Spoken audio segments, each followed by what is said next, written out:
Hadithi yetu inaanza kwa mtu mmoja anatambulika kwa jina la Bachubai. Huyu ni mtu ambaye alikuwa anaishi pamoja na mke wake, alikuwa anatambulika kwa jina la Nimu. Wanandoa hao wameanza kukaa tokea kipindi ambapo alipokuwa vijana mpaka hivi sasa umri wao ulikuwa unatupa mkono. Mapenzi yalikuwa ni mazito sana, japokuwa hakubahatika kupata mtoto hata mmoja, lakini muungwana leo anaamua kumchukua mke wake na kumpeleka hospitalini. Daktari anatoa majibu ambayo alikuwa ni mazito sana. Anamueleza kwamba kutokana na maradhi ambayo alikuwa anamsumbua mke wake, bwana hatakuwa na muda mrefu wa kuishi. Bachubai alikuwa anampenda sana mke wake, lakini pia alikuwa ni mtu ambaye anapenda sana sheria. Mtu huyu bwana alikuwa anafanya kazi ndani ya kampuni moja ambayo ilikuwa inatambulika kwa jina la Green, ambayo ilikuwa anafanya kazi ya kutengeneza solar paneli, na mtu huyu alikuwa akafanya kazi ndani ya hili eneo kwa muda mrefu sana, mpaka hivi sasa alikuwa akafanya kazi takriban miaka 30. Yaani kwa ufupi alianza kufanya kazi kwenye hii kampuni tokea kipindi hicho ambapo ndio ilikuwa inajitafuta. Akatokea kuwa na ushikaji mkubwa sana na mmiliki wa hii kampuni, na mtu huyu hata baada ya kupoteza maisha kijana wake, baada ya kushika hatamu kwenye hii kampuni, akawa na urafiki pia na mzee huyu, lakini pia akawa anamuita mjomba kama ishara ya kumpatia heshima. Halo, Bachubai alikuwa anaipenda sana hii kazi. Hata ikitokea umeme ukikatika, yeye alikuwa na baki zake kazini, anaendelea shughuli zingine ambazo alikuwa na uwezo wa kuzifanya, lakini pia watu wengine walikuwa wanamdharau sana, kwani mtu huyu alikuwa hana degree yoyote wala certificate, na hivyo kadhani ya kwamba huenda cheo alichonacho alipewa tu kwa sababu labda ya mtu aliyekuwa anamiliki kampuni alikuwa ni mshikaji wake. Leo anakutanishwa na bimdada mmoja ambaye alikuwa akafika ndani ya hili eneo kwa lengo la kufanya internship. Mtu huyu alikuwa anatambulika kwa jina la Dori. Bimdada huyu alikuwa akachanganya, baba yake alikuwa ni Muhindi lakini mama yake alikuwa ni Mkorea. Dada akaanza kufanya kazi chini ya huyu muungwana, japokuwa watu wengi ambao walikuwa wanafanya kazi chini ya mtaalamu wetu Bachubai walikuwa walalamika sana kutokana na sheria zake alizonazo, kwani alikuwa ni mtu ambaye anafuata sana sheria za kampuni. Hasa bimdada huyu bwana alikuwa ni bimdada wa mitandao, yani muda wote anajisnapu, alikuwa hayupo kabisa makini na kazi. Hii kitu ikawa na mkela sana mtaalamu wetu Bachubai. Akaenda kulalamika kwa kijana ambaye alikuwa anatambulika kwa jina la Barati, na huyu ndio alikuwa mtoto wa mmiliki wa mara ya kwanza. Anamweleza kwamba hahitaji kabisa kuendelea kufanya kazi ya kumtreni huyu bimdada mpya ambaye wamemleta ndani ya hili eneo, lakini Barati anamweleza Bachubai inabidi tu aweze kufanya hivyo, kwani huyu ndio mtu ambaye ameweza kuchaguliwa na bosi mpya ambaye anahitajika kuinunua hii kampuni. Halo, Bachubai anaenda kulalamika kwa Nimu ambaye alikuwa ni mke wake, lakini bimdada anamweleza kwamba wanakufanyia hivyo kwa sababu tu hauna degree. Mshua alimaindi sana, lakini bimdada akamtuliza kwa kumwekea mziki mzuri, kisha akaanza kudance. Mambo yakawa motomoto, yakamtuliza mtaalamu wetu hasira pamoja na wasiwasi aliyokuwa nao. Anamweleza mke wake ya kwamba bwana, siku ya kesho anaendea kufanyiwa interview kwa mara nyingine. Interview hii bwana itaenda kusimamiwa na watu ambao walikuwa wamenunua hii kampuni. Watu hawa ndio watakuwa wamiliki wapya. Bachubai anamwambia mke wake ya kwamba endapo akipita kwenye hiyo interview, basi kuna uwezekano mkubwa yeye kupandishwa cheo. Mshua anafika kazini kesho yake asubuhi na mapema. Interview inaanza. Upande wa kushoto alikuwepo Muhindi, lakini pia upande wa kulia alikuwa kakaa mtu ambaye alikuwa ndo anaiwakilisha hii kampuni mpya. Mtu huyu yeye alikuwa katokea Korea. Hasa mshikaji anamweleza kwamba Mr. Bachu, ni kweli rekodi yako ni nzuri sana, yani wewe ni mchapakazi mzuri na inaonekana hii kazi unaielewa nje ndani, lakini tatizo ni moja ambalo hatutoweza kuendelea na wewe ndani ya hii kampuni, ni kwamba hauna degree yoyote. Halo, Bachu anafukuzwa kazi. Kila mmoja alishangaa sana, lakini pia kuna baadhi ya wafanyakazi wakawa wanafurahi sana. Tena kuna mmoja hadi akamweleza kwamba nilikuambia degree ni kitu muhimu sana kwenye maisha ya binadamu. Muungwana baada ya kutema hizi checha akaamua kupiga picha na Bachubai. Mzee anafika nyumbani akiwa na huzuni sana bwana. Majanga akaendelea, kwani pia siku hii ya leo mke wake hali kazidi kuwa mbaya. Mke akaanguka na kupoteza fahamu. Anakuja kuamka akiwa hospitalini, pembeni akiwa Bachubai pamoja na Barati. Barati baada ya kutoka upande wa nje, mke anamuuliza mtaalam, je, ni kweli umepandishwa cheo? Bachubai akamweleza ukweli mkeo ya kwamba amefukuzwa kazini kisa hana degree. Nimu anamweleza mme wake, mimi ninakuaminia sana, wewe ni mtu ambaye ukiamua kufanya jambo huwa linakamilika. Ninaomba utimize ombi langu la mwisho kwako, nenda chuoni ukasome upate degree. Halo, Bachubai akawa anajaribu kuweza kukataa, lakini hilo ndio lilikuwa ni ombi la mwisho la mke wake. Baada ya kuweza kupoteza maisha na kumaliza shughuli zote za mazishi, Bachubai alikuwa na huzuni sana, lakini hapa akaanza harakati za kutafuta chuo ili aende akatimize kile ambacho alikuwa akaambiwa na mke wake. Kila chuo ambacho alikuwa anaelekea Bachubai, waungwana alikuwa anamkataa kutokana na umri aliyokuwa nao, lakini hatimaye akaamua kumpigia simu Barati ambaye kwa kutumia pesa zake pamoja na connection akaamua kumtafutia chuo kimoja kizuri sana hapa tauni. Bachubaya anaingia darasani. Siku ya kwanza anakutana na yule mwanadada anayetambulika kwa jina la Duri. Hakika bimdada alikuwa ni talkative sana. Hii ikapelekea watu hawa wawili kuweza kutolewa darasani kwa siku tu ya kwanza. Mzee analalamika sana kwa bimdada, anamueleza nimefukuzwa kwenye kampuni ambayo nimefanyia kazi miaka 30 kisa sina degree, na siku ya kwanza kufika chuoni nimefukuzwa baada tu ya kukalia kiti darasani kwa muda sekunde 30. Wakiwa hapa kipindi ambacho alikuwa anabishana pamoja na bimdada, anafika principal ambaye alikuwa anatambulika kwa jina Vilini. Huyu jamaa ndiye mkuu wa chuo ndani ya hili eneo, lakini Vilini pamoja na Bachubaya walishakuwa washikaji huko zamani, lakini pia waliwahi kusoma ndani ya chuo kimoja miaka 35 iliyopita. Hadithi yenyewe ipo kama hivi bwana. Hawa washikaji japokuwa walikuwa nakaa pamoja, lakini pia walikuwa ni washikaji wa karibu. Katika masomo yao hapa chuoni kwenye mwaka wa mwisho walitokea kupishana, na hii ni baada ya kuwa katika sehemu moja ya kuweza kufanya project ambayo endapo ingeenda vizuri basi wangepata scholarship ya kwenda kusoma nje, lakini mtaalamu wetu Vilini aliamini kufeli kwa project yao, lakini pia yeye kukosa scholarship kulisababishwa na mtaalamu wetu Bachubaya. Lawama za hapa na pale zikampelekea Bachubaya kuweza kumchapa kibao mtaalamu wetu Vilini, lakini pia kutokana na sababu za pesa na za maisha zikampelekea mtaalamu wetu Bachubaya kuto kuendelea na masomo na hatimaye kwenda kupata kazi kwenye ile kampuni ya Green ambayo ilikuwa inatengeneza solar power, na mtaalamu wetu alikuwa anatambulika kwa jina la Vilini. Yeye kwa kwao kulikuwa kuna maokoto, alifanikiwa kuendelea na elimu bila hata kutegemea scholarship. Bachubaya anaamini bwana kwenye hiki chuo ameakanyaga, kwani anaamini kabisa urafiki yake huenda akamfanyia mavituzi ili asiweze kupata degree, hivyo akawa anaogopa sana. Lakini siku hii ya leo akafanikiwa kujenga urafiki na kijana mmoja anayetambulika kwa jina la Agam, kijana ambaye alikuwa anasumbuliwa sana na mwamba alikuwa anatambulika kwa jina la Montu, kwani huyu jamaa alikuwa anamtesa na kumpatia adhabu mara kwa mara. Kama jinsi unavyoelewa bwana, chuoni wababe huwa hawakosekani. Bachubaya akafanikiwa kumsaidia huyu kijana kutoka kwenye mikono ya huyu jamaa kwa kuweza kumpiga mikwara kusema ya kwamba yeye alikuwa ni afisa usalama. Maisha ya chuo yakaanza, lakini mtaalamu wetu Bachubaya akaonekana kuwa ni mtu mjuaji sana, kwani kila mwalimu ambaye alikuwa akiingia darasani, yeye kutokana na uzoefu aliyokuwa nao haya masomo bwana, akapelekea kuwa anawakosoa sana walimu, tena wengine hata walimu wa vitendo. Yeye muungwana alikuwa tu anawatolea maneno, kitu ambacho kawapelekea walimu wote kwenda kushtaki kwa principal akisema kwamba hawamtaki huyu mzee ambaye amekuja kuharibia taaluma yao. Vilini anamuita Bachubaya na kumweleza bado hajasahau kile kibao alichompiga miaka 35 iliyopita, na kwa sasa amefika ndani ya hiki chuo ili aweze kupata degree. Mwamba anaeleza ya kwamba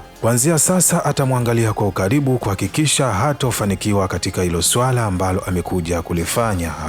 Maneno ya rafiki yake wa zamani hakumkatisha tamaa. Bachubaya akaendelea kupiga kitabu, lakini pia akaendelea kuweka ukaribu pamoja na marafiki zake hawa watatu ambao alikuwa amekutana nao hapa chuoni. Mzee akasema ya kwamba bwana, yeye anashindwa kabisa kukalili mafomula ambayo alikuwa anapatiwa darasani, na hii ni kutokana na umri ulikuwa umekwenda sana. Lakini mtaalamu wetu Agamu akampa njia na kumweleza kwamba atafute nyimbo nzuri ambao anaipenda na kutumia hiyo nyimbo. Basi Bachubaya akawa anatumia melodi za huo wimbo ambao alikuwa anaupenda kuimba fomula zote ambazo alikuwa anashindwa kuziweka kichwani. Leo ilikuwa ni siku ya pepa. Wakati wa asubuhi anakutana na marafiki zake, wanamuuliza je, umefanikiwa kusoma sehemu zote ambazo tumekuelekeza? Bachubaya anasema kwamba amesoma sehemu zote kasoro peji 1-2 za mwisho.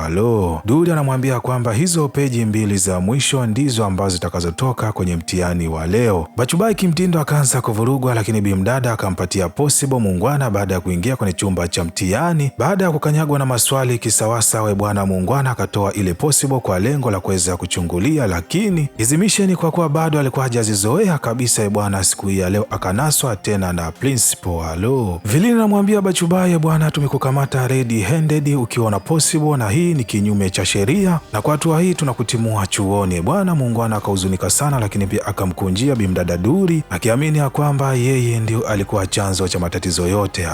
Bachubaya baada ya kufika nyumbani akawa analalamika sana, lakini hapa akawa anaona kama vile vision ya mke wake akiwa yupo pembeni yake. Mwanamama Nimu anajaribu kumtuliza na kumweleza mshikaji ya kwamba usikasirike, lakini anampatia ushauri aende akamwombe msamaha rafiki yake, hususani kile kibao alichompiga miaka 35 iliyopita. Bachubaya anaanza kazi ya kumvizia mtaalamu wetu Vilini na kwenda kumwomba msamaha, lakini Vilini alikuwa hahitaji kabisa hata ushirika na mwamba, na leo muungwana baada ya kumtafuta mara nyingi na kumkosa akaamua kuelekea chuoni kwa lengo la kwenda kuzungumza naye zaidi. Baada ya kufika mlangoni, Bachubaya akawa anasikia Vilini akiambiwa na mabosi wake ya kwamba inabidi afanye kazi ya kwenda kumshawishi Bachubai kumrudisha hapa chuoni, kwa sababu kutokana na umri alionao na kuchukua maamuzi ya kurudi chuoni kupata degree, kitu hiki kimepelekea chuo hiki kupata attention kubwa sana kwenye media.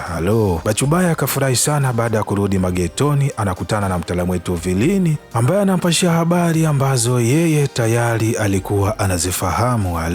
Mtaalamu wetu Bachubai akafurahi sana kurudi tena chuoni kwenda kutimiza ndoto ambazo alikuwa kaachiwa na mke wake. Hasa chuoni hapa kulikuwa kuna mashindano ambayo ilikuwa natakiwa kila timu kuwe kuna watu 4. Agamu kwa kuwa alikuwa anamkubali sana bimdada Duli, hivyo akaamua kwenda kumshawishi yeye pamoja na kijana mwingine bila kumsahau Bachubai, akaamua kuunda timu ambayo itashiriki kwenye haya mashindano. Hizi taarifa baada ya kumfikia Bachubai akakataa kabisa kuwa kwenye timu moja pamoja na bimdada Duli, kwani mwamba anaamini ya kwamba tokea kutane na huyu mwanamke maisha yake yamekuwa yanaenda mlama, yani kila siku ni majanga. Ili kumkwepa zaidi, Duli akamwambia hawa vijana, twendeni mkakae magetoni kwangu ili tuweze kufanya mazoezi mpaka siku ya mechi itakapofika. Vijana wakaongozana na Bachubai, lakini baada ya kufika wanakutana na mizigo ya mshikaji ikiwa anatolewa. Muungwana baada ya kuingia upande wa ndani anakutana na Bahabuli, mtu ambaye alikuwa anafanya kazi mwenzake huko mwanzoni, na Bahabuli alikuwa ni mtu ambaye anamcheka sana mtaalamu wetu Bachubai kwa kukosa degree, na leo namweleza kwamba nimeagizwa na kampuni kuja kutoa kila kitu cha kwako, kwani kuna bosi mpya ambaye anahitajika kuja kukaa kwenye hii nyumba, na kwa kuwa hii nyumba ilikuwa ni ya kampuni, hivyo muungwana alikuwa hana lolote la kufanya zaidi ya kwenda kutafuta sehemu nyingine ya kuishi, na sehemu yenyewe ilikuwa ni hosteli, sehemu ambapo alikuwa anaishi Agamu pamoja na huyu kijana mwingine. Lakini mzee leo baada ya kutoka matembezini anamkuta Agamu pamoja na lumeti mwenzake, tumbo likiwa linawasumbua. Mshua baada ya kuwauliza akasema ya kwamba ndani ya hili eneo bwana anasumbuka sana maji ya kunywa. Bachubai kwa kutumia ujuzi wake wa engineering akaamua kutengeneza kifaa ambacho kilikuwa kina uwezo wa kuchuja maji ambayo yalikuwa sio salama kwa kunywa na kuwa salama kabisa kwa kunywa. Kifaa hiki kilikuwa kinatumia mdundo wa mziki, yani endapo kiplay mziki, basi kifaa hiki ndipo ambapo kinafanya kazi ya kuchakata maji kuwa kutokuwa salama na kuwa maji salama. Wanafunzi wakamshangilia sana Bachubai, kwani leo alikuwa amewatatulia shida ambayo ilikuwa inawasumbua kwa kipindi kirefu. Baadhi ya hao wanafunzi, mmoja wao alikuwepo bimdada Duli. Muungwana baada ya kumwona huyu bimdada, sura ikabadilika kabisa, kwani alikuwa hataki kabisa kusogelewa na Duli, lakini Agamu akamweleza mzee ya kwamba thamani ya urafiki huwa tunakoseana na kuombana misamaha, hivyo endapo ukiendelea kuona kinyongo kila itwapo leo itakuwa haina maana kabisa na kitu urafiki. Muungwana kutokana na haya maneno kutoka kwa huyu mtoto, Bachubai akafikiria sana, na siku hii ya leo akaenda kumwomba msamaha bimdada Duli, wakaweka tofauti zao pembeni na urafiki ukazidi kuwa imara. Siku ya mashindano ikafika. Hakika timu zilikuwa ni nyingi sana, lakini timu ya Bachubai ikaonekana kuwa ni kinara na hatimaye akaingia katika fainali wakiwa timu 3. Bwana, siku hii ya leo ilikuwa inahitajika kila mmoja afanye juhudi ambazo zitamfanya kuwa mshindi, lakini timu ya Bachubai ikafanikiwa kushinda. Kila mmoja alishangilia na hatimaye baada ya miezi 6 kuweza kupita, Bachubai siku hii ya leo alikuwa anahitimu na kuweza kupata stashahada yake. Kila mmoja alimfurahia, ikiwemo pia mwalimu wake wa zamani, naye alifika ndani ya hili eneo na kuweza kumpatia hongera nyingi. Mzee huyu bwana, kutokana na furaha alionayo, akaona kama vile bimdada Nimu alikuwepo pembeni akimpongeza kwa kushinda vikwazo vyote ambavyo vilikuwa vimekuja mbele, na hatimaye akafanikiwa kupata stashahada yake.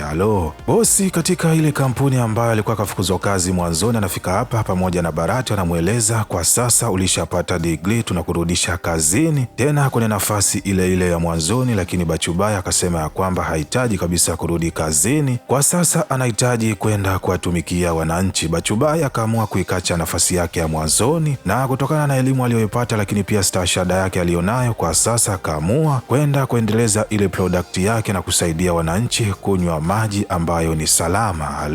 Bwana, hapa ndo tunafika mwisho wa hadithi yetu, lakini kama umependa hadithi hii na umejifunza jambo jipya, basi usisahau kushare, kulike na kusubscribe ili kuwa mwanafamilia kupata vigongo vikali vilivyonyooka na kupoa kama hivi kila siku.